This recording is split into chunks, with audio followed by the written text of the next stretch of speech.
Meus alunos, vou falar para vocês agora sobre a FOA, sobre as orientações para a nossa AE do primeiro trimestre. Queria que vocês leiam com bastante atenção essa primeira parte aqui, essa primeira parte onde eu mostro a matéria que vai cair. Isso é importante, aqui tem discriminado capítulo por capítulo do nosso livro e outros materiais que vocês podem utilizar para seu estudo. Importante é esse detalhamento aqui, pessoal. Olha só. O que essa E trata é de fenômenos térmicos e de tecnologias que usam o calor.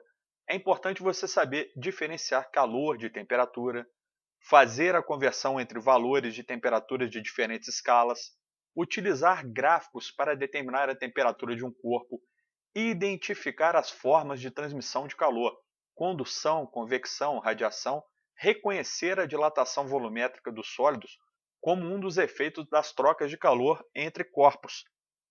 Essa primeira parte da FOA foi dada em sala de aula ainda, durante as nossas aulas presenciais. Para você poder estudar isso, você tem livro didático, capítulos de 1 até 8, anotações e listas de exercício e depois materiais postados no AVA. Observem que aqui vem o detalhamento sobre as leis da dilatação. Você deve saber aplicar as leis da dilatação linear, superficial e volumétrica dos sólidos na resolução de situações problemas que envolvam a dilatação térmica dos corpos no estado sólido. Identificar evidências de dilatação e contração térmicas nas situações vivenciadas no cotidiano. Isso aqui é mais para uma questão teórica, sabe? Você deve ser capaz de poder identificar no seu dia a dia onde ocorrem dilatações térmicas.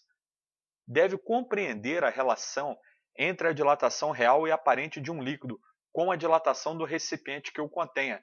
Essa observação aqui é sobre a parte da dilatação térmica dos líquidos, onde você tem três tipos de dilatação: aparente, real e do recipiente.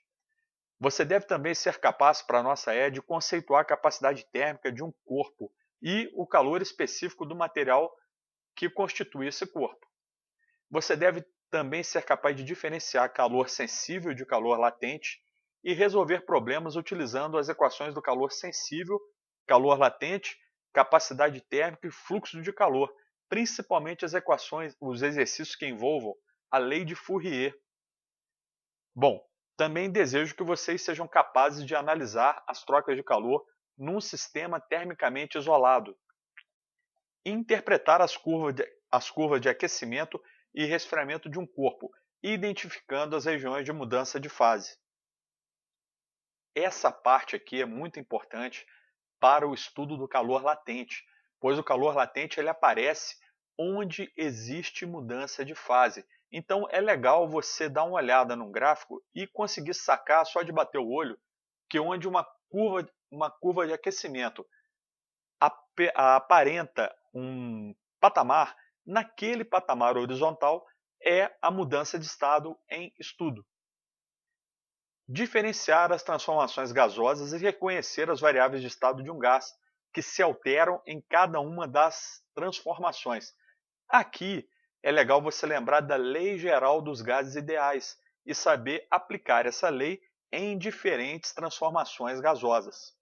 Aplicar a Lei Geral dos Gases Perfeitos na resolução de situações problema e aplicar as equações relacionadas às diferentes transformações gasosas sofridas por gases ideais.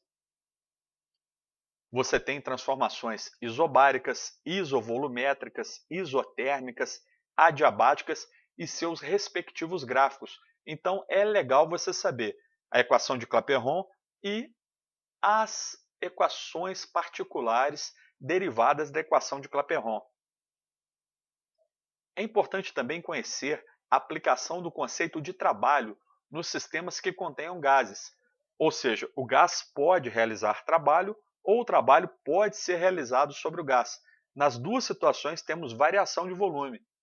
Calcular o trabalho realizado por um gás ou sobre o gás em diferentes transformações gasosas.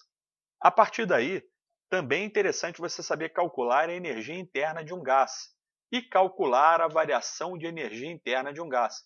Lembrando sempre que essas duas variáveis aqui, essas duas grandezas físicas, né, estão relacionadas à variação de temperatura do gás. Para a nossa E, é importante você compreender a relação entre as grandezas calor, trabalho e energia interna, e que essa relação é um princípio de conservação de energia. A partir daí, você deve ser capaz de aplicar a primeira lei da termodinâmica na resolução de situações problema. Bom, depois da primeira lei, você tem o estudo das máquinas térmicas, que envolvem a segunda lei da termodinâmica. Portanto, para a nossa E, é importante aplicar a segunda lei da termodinâmica na resolução de situações problema. Por exemplo, calcular o rendimento de máquinas térmicas. E, para finalizar, é estudar o ciclo de Carnot, calcular o rendimento de máquinas térmicas teóricas, funcionando de acordo com o ciclo de Carnot. Lembrando a você que o ciclo de Carnot é o ciclo teórico de rendimento máximo possível para uma máquina térmica.